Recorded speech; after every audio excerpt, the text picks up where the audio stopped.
রাসূল সাল্লাল্লাহু আলাইহি ওয়াসাল্লাম একটা হাদিস শরীফে ইরশাদ করেন, 12টা মাসের মধ্যে 4টা মাস সবচেয়ে উত্তম। কয়টা মাস? সকলে বলেন কয়টা মাস? 4টা মাস সবচেয়ে উত্তম। তার ভিতরে একটা আছে মুহররম মাস। সকলে বলে আলহামদুলিল্লাহ। আজকে কি মাস? মুহররম মাস। কয় তারিখ? আল্লাহ পাক রব্বুল আলামিন এই 10ই মুহররম যেদিন হবে এবং শুক্রবার আল্লাহ পাক রব্বুল আলামিন এই পৃথিবীটা ধ্বংস করে দিবেন। সকলে বলি সুবহানাল্লাহ। 10ই মুহররমের দিন। কেন? কিভাবে? কারণটা কি? আরও তো দিন ছিল। 10ই মুহররমের দিন আল্লাহ পাক রব্বুল আলামিন এই পৃথিবীটা ধ্বংস করে দিবেন। তার কারণটা কি? হযরত ইসরাফিল আলাইহিস সালাতু ওয়াস সালাম, আমরা সকলে জানি, সিংহা নিয়ে দাঁড়িয়ে আছেন, অর্থাৎ একটা বাঁশি নিয়ে দাঁড়িয়ে আছেন। কি বলেন? বাঁশি। যেই বাঁশিটা কত বড় একটা ধারণা দিই, এই পৃথিবীতে 252টার মতো দেশ আছে। কতটা? 252টার মতো দেশ এসে তামাম পৃথিবী, এই 10টা পৃথিবী এক জায়গায় করলে যত বড় হবে, একটা বাঁশি এত বড় হবে। সকলে বলেন সুবহানাল্লাহ।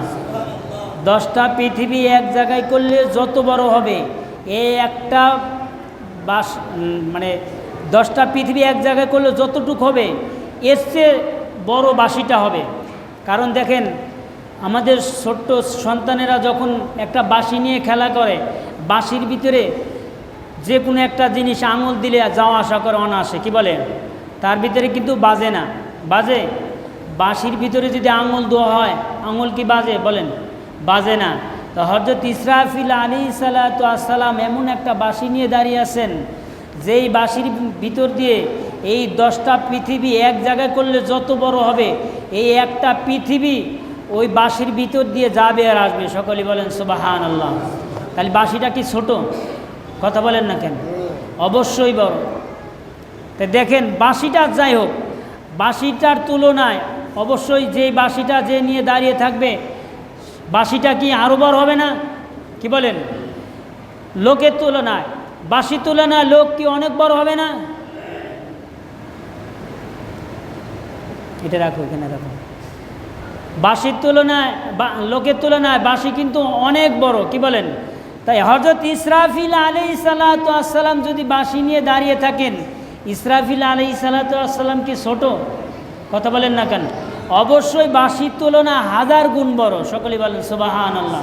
তাই যেই ব্যক্তি বাঁশি নিয়ে দাঁড়িয়ে আছেন, একটা বাঁশি, যেই বাঁশির ভিতর দিয়ে এই পৃথিবীটা 10টা বার আসবে যাবে, 10টা পৃথিবীর সমান একটা পৃথিবী আসবে আর যাবে, সেই বাঁশিটা কত বড় চিন্তা করে দেখেন। এবং এই বাঁশিটা নিয়ে যে দাঁড়িয়ে আছেন, ইসরাফিল আলাইহিস সালাতু ওয়াস সালাম, যেই ব্যক্তি নিয়ে দাঁড়িয়ে আছেন, সেই লোকটা কত বড় মগজে ধরে? চিন্তা করছেন কোনো সময়? কোনো সময় না। এখন এটা বাদ দেন, বাঁশি বাদ দেন, ইসরাফিল আলাইহিস সালাতু ওয়াস সালাম দুইজনই বাদ দেন। যেই ব্যক্তি বাঁশি বানালেন, যেই ব্যক্তি হযরত ইসরাফিল আলাইহিস সালাতু ওয়াস সালামকে বানালেন, সেই ব্যক্তি কত বড় সেটা চিন্তা করে দেখেন। সুবহানাল্লাহ বলবেন না একবারও? সেই ব্যক্তিকে আপনি আমার প্রভু মহান আল্লাহ পাক রব্বুল আলামিন। সকলে বলেন সুবহানাল্লাহ। আল্লাহ পাক রব্বুল আলামিন এই 10ই মুহররমের দিনই পৃথিবীটাকে ধ্বংস করে দিবেন। হযরত ইসরাফিল আলাইহিস সালাতু ওয়াস সালাম যখন বাঁশি ফু দিবেন,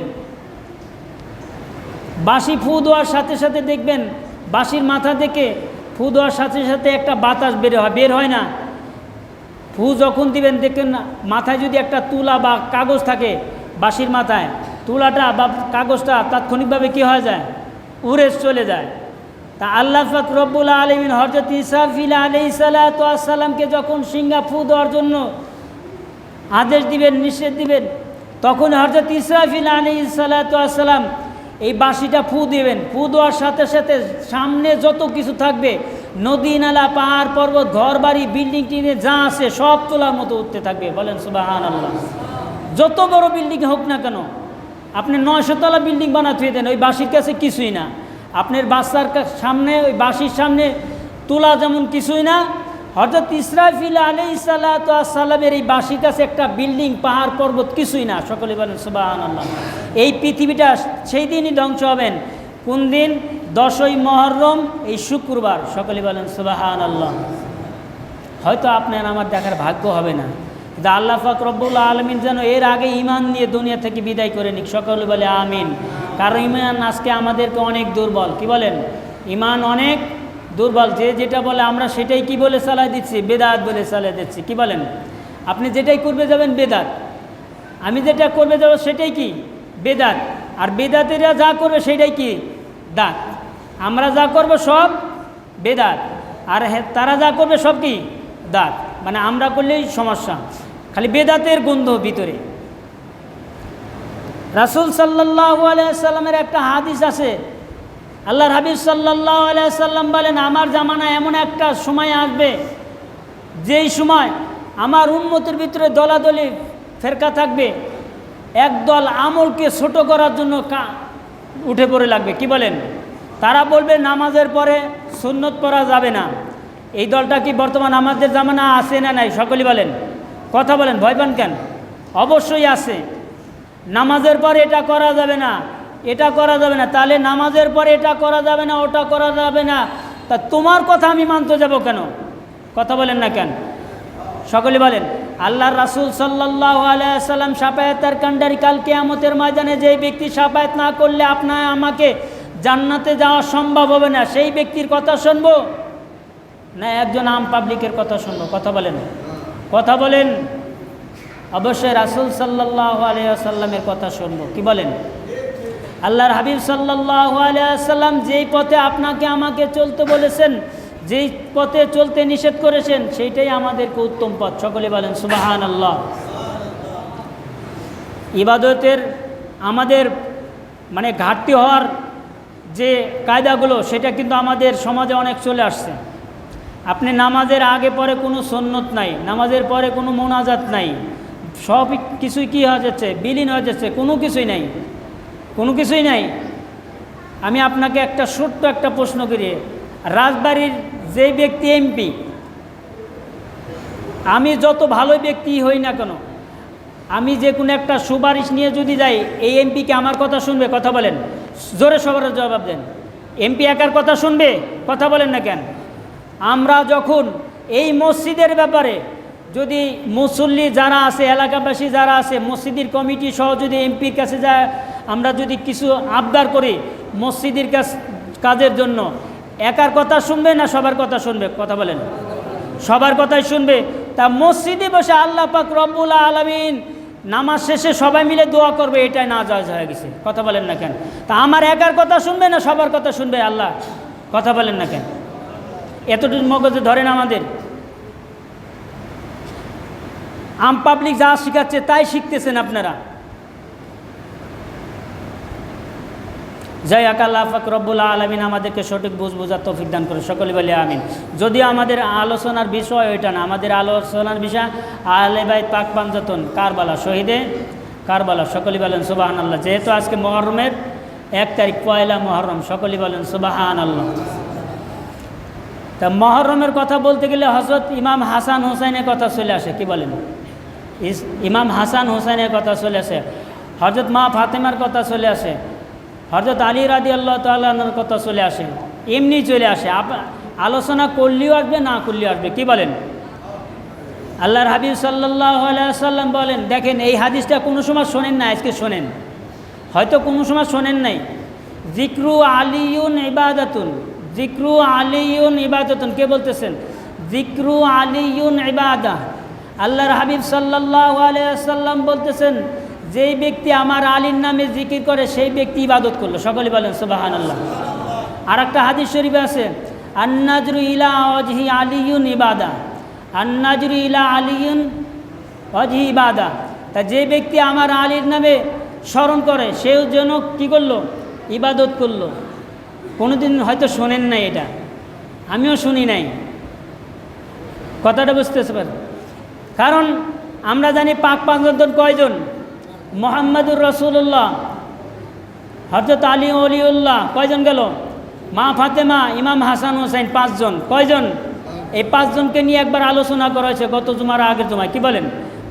যাই হোক, আমরা ওই আলোচনা করব না, আমরা আজকে আহলে বাইতের আলোচনায় করব। দেখেন, হযরত আলী রাদিয়াল্লাহু তাআলা আনহু, আল্লাহর হাবিব সাল্লাল্লাহু আলাইহি ওয়াসাল্লাম মুতার যুদ্ধের সময় কোনো ফলাফল আসতেছে না। কি আসতেছে না? কয়েকদিন ধরে যুদ্ধ হচ্ছে, যুদ্ধর কোনো পরাজয় বিজয় কোনোটাই হচ্ছে না। আল্লাহর হাবিব সাল্লাল্লাহু আলাইহি ওয়াসাল্লাম চিন্তা করে দেখলেন এই যুদ্ধে জয় না হওয়ার কারণটা কি। আল্লাহর হাবিব সাল্লাল্লাহু আলাইহি ওয়াসাল্লাম ঘোষণা করে দিলেন আগামীকাল আবার যুদ্ধ হবে, তবে এই যুদ্ধর সেনাপতি হবে এমন একজন যেই ব্যক্তি আমার আল্লাহ পাক রব্বুল আলামিন সবচেয়ে বেশি ভালোবাসেন। সকলে বলেন সুবহানাল্লাহ। এবং আমার আল্লাহ পাককেও এই ব্যক্তি সবচেয়ে বেশি ভালোবাসেন। সকলে বলেন সুবহানাল্লাহ।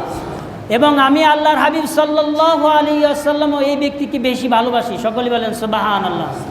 সব সাহাবীরা উৎকণ্ঠের ভিতরে আছেন। সাহাবীরা মনে মনে ভাবতেছেন হযরত মুহাম্মদ সাল্লাল্লাহু আলাইহি ওয়াসাল্লাম হয়তো আমার নামটাই ঘোষণা করবেন আগামীকাল যুদ্ধের সেনাপতির জন্য। সব সাহাবীরাই একটু আবেগ হয়ে আসেন। রাসূল সাল্লাল্লাহু আলাইহি ওয়াসাল্লাম মনে হয় আগামীকাল যুদ্ধের সেনাপতি আমাকেই বানিয়ে দিবেন। পরের দিন সকালবেলা আল্লাহর হাবিব সাল্লাল্লাহু আলাইহি ওয়াসাল্লাম সব সাহাবীদেরকে ডাকলেন। হযরত আলী রাদিয়াল্লাহু তাআলা আনহু ঘরের ভিতরে শোয়া। কোথায় শোয়া? ঘরের ভিতরে শুয়ে আছেন, তিনি অসুস্থ। আল্লাহর হাবিব সাল্লাল্লাহু আলাইহি ওয়াসাল্লাম ঘোষণা করে দিলেন মসজিদে নববীর ভিতরে আজকের যুদ্ধের সেনাপতি হবে আমার আলী। আলী কোথায়? তুমি দাঁড়িয়ে যাও। হযরত আলী তো রাদিয়াল্লাহু তাআলা আনহু তিনি তো মসজিদে নববীতে উপস্থিত নেই। সাহাবীরা বললেন, ইয়া রাসূলুল্লাহ, আপনার আলী অনেক অসুস্থ, তার জ্বর হয়েছে এবং চোখ উঠছে। আমরা কি বলি? চোখ উধায়, যেটা বলে চোখ উঠেছে, চোখ লাল হয়েছে, তিনি যুদ্ধের ময়দানে যেতে পারবেন না। যেহেতু আল্লাহর হাবিব সাল্লাল্লাহু আলাইহি ওয়াসাল্লাম তার মুখের পাক জবান দিয়ে বলেছেন যে আজকের যুদ্ধের সেনাপতি হবেন হযরত আলী রাদিয়াল্লাহু তাআলা আনহু, ঘোষণা হয়ে গেছে না? তিনি তো অসুস্থ, কিভাবে যাবেন? আল্লাহর হাবিব সাল্লাল্লাহু আলাইহি ওয়াসাল্লাম 2 জনে সাহাবী পাঠালেন, যাও হযরত আলীকে ধরে নিয়ে আসো। হযরত আলী রাদিয়াল্লাহু তাআলা বিছনা থেকে অসুস্থর কারণে বিছনা থেকে উঠতে পারতেছেন, এমন জ্বর, এমন অসুস্থ। 2 জন সাহাবীর কাঁধে ভর দিয়ে হযরত আলী রাদিয়াল্লাহু তাআলা মসজিদের নববীর ভিতরে আসলেন। হযরত আলী রাদিয়াল্লাহু তাআলা কে রাসূল সাল্লাল্লাহু আলাইহি ওয়াসাল্লাম মুস্কি হাসতেছেন। জামাই না, কি বলেন? জামাই হয়ে ঘরের ভিতরে শুয়ে আছে। রাসূল সাল্লাল্লাহু আলাইহি ওয়াসাল্লাম ঘোষণা দিয়েছেন যে আজকে যুদ্ধের সেনাপতি হযরত আলী। তা জামাইকে দেখে শ্বশুর তো একটু হাসবে, কি বলেন? তারপরে অসুস্থ, কি বলেন? কথা বলেন না কেন? রাসূল সাল্লাল্লাহু আলাইহি ওয়াসাল্লাম বলতেছেন, আলী তোমার কি হয়েছে? হযরত আলী মুস্কি হেসে বলতেছেন, ইয়া রাসূলুল্লাহ, ইয়া হাবিবাল্লাহ, আমি কয়েকদিন ধরে অনেক অসুস্থ, আমার চোখ উঠছে, আমার গায়ে জ্বর, আমি নড়তে পারতেছি না। রাসূল সাল্লাল্লাহু আলাইহি ওয়াসাল্লাম বলতেছেন, আলী তোমার জ্বর হয়েছে, এটাই কি তুমি বিচলিত হয়ে গেছো, এতটুকু তুমি সহ্য করতে পারতেছো না, তাই তামাম পৃথিবী তুমি চালাবে কিভাবে? এই তামাম পৃথিবী যখন তোমার হাতে আসবে তখন তুমি কিভাবে চালাবে? তোমার গায়ে একটু জ্বর উঠছে আর তুমি বিছনায় শুয়ে আসো। আলী কি ছিল? কাফেরদের বাঘ ছিল। কি ছিল? কথা বলেন না কেন?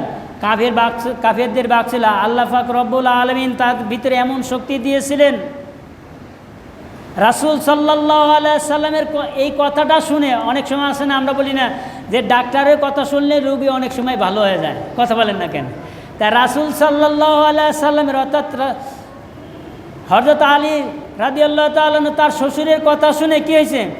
ডাক্তারের কথা শুনে রোগী অর্ধেক ভালো হয়ে গেছে। সকলে বলেন সুবহানাল্লাহ। রাসূল সাল্লাল্লাহু আলাইহি ওয়াসাল্লাম তার মুখের জবান থেকে মুখ মুবারক থেকে থুতু মুবারক নিয়ে হযরত আলী রাদিয়াল্লাহু তাআলা আনহুর চোখে লাগিয়ে দিলেন। কি লাগিয়ে দিলেন? থুতু লাগিয়ে দিলেন, থুতু মুবারক লাগিয়ে দিলেন।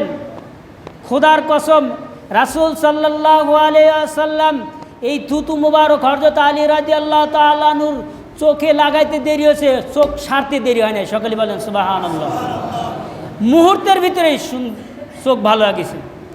হযরত আলীকে জিজ্ঞাসা করতেছে রাসূল সাল্লাল্লাহু আলাইহি ওয়াসাল্লাম, আলী তোমার চোখ কি ভালো হয়েছে? আলী রাদিয়াল্লাহু তাআলা আনহু মুস্কি হেসে বলতেছেন, ইয়া রাসূলুল্লাহ, ইয়া হাবিবাল্লাহ, আমার চোখ ভালো হয় নাই। শুধু চোখই ভালো হয় নাই, এই সাত তবক জমিন এবং আসমানের ভিতরে কোথায় কি আছে আমি আলী রাদিয়াল্লাহু তাআলা আনহু দেখতে পাচ্ছি। সকলে বলেন সুবহানাল্লাহ। কই আপনার মোল্লা তো বলে যে রাসূল সাল্লাল্লাহু আলাইহি সাল্লাম আমার মতো আপনার মতো মানুষ। আপনার থুতু লাগাইয়া দেখেন তো, ওই মোল্লার থুতু আপনার চোখে লাগাই দেখবেন যে চোখ ভালো হয় নাকি। আপনি কথায় কথা বলেন যে রাসূল সাল্লাল্লাহু আলাইহি সাল্লাম আমাদের মতোই মানুষ, আমার মতো মানুষ। আমার মতো মোল্লা এক জায়গায় 100 জন এক জায়গায় করলে ওই থুতু লাগালে চোখ ভালো হবে না। কথা বলেন না কেন? আপনি বলেন কিভাবে যে রাসূল সাল্লাল্লাহু আলাইহি সাল্লাম আমাদের মতোই মানুষ? কথাবার্তা বললে একটু হিসাব করে বলতে হবে। আল্লাহর হাবিব সাল্লাল্লাহু আলাইহি সাল্লামের এই থুতু মুবারক লাগানোর সাথে সাথে হযরত আলী রাদিয়াল্লাহু তাআলা আনহুর চোখ এমন ভালো হয়েছে, এই জমিনের ভিতরে কোথায় কি আছে, আসমানের ভিতরে কোথায় কি আছে, হযরত আলী রাদিয়াল্লাহু তাআলা আনহুর চোখ ভালো হয়ে যাওয়ার কারণে, শুধু ভালো হয় নাই, ভালো হওয়ার কারণে কোথায় কি আছে সমস্ত কিছু দেখতে পাচ্ছেন। সকলে বলেন সুবহানাল্লাহ। এটা কি ছিল? রাসূল সাল্লাল্লাহু আলাইহি সাল্লামের কিরামতি ছিল। তাহলে বোঝা গেল আহলে বাইত, প্রথমে বলছিলাম জিক্রু আলিয়ুন ইবাদা। রাসূল সাল্লাল্লাহু আলাইহি সাল্লাম বলেন হযরত আলী রাদিয়াল্লাহু তাআলা আনহুর জিকির করো কি ইবাদত। আন নাজরু ইলা ওয়াজহিন আলিয়ুন ইবাদা। রাসূল সাল্লাল্লাহু আলাইহি সাল্লাম বলেন আলী রাদিয়াল্লাহু তাআলা আনহুর স্মরণ করাও ইবাদত। এটা কার কথা বলেন না কেন? ভয় পান? এটা কার কথা? রাসূল সাল্লাল্লাহু আলাইহি সাল্লামের কথা। হযরত আলীর কথা যদি রাসূল সাল্লাল্লাহু আলাইহি সাল্লাম বলে দিতে পারেন, তাহলে রাসূলের কথা শুনবেন না আমার কথা শুনবেন? কথা বলেন, জোরে বলেন। যাই হোক, আল্লাহ পাক রব্বুল আলামিন আমাদেরকে সঠিক বোঝার তৌফিক দান করুন। সকল বলে আমিন। ওয়া আখিরু দাওয়ানা আনিল হামদুলিল্লাহি রাব্বিল আলামিন।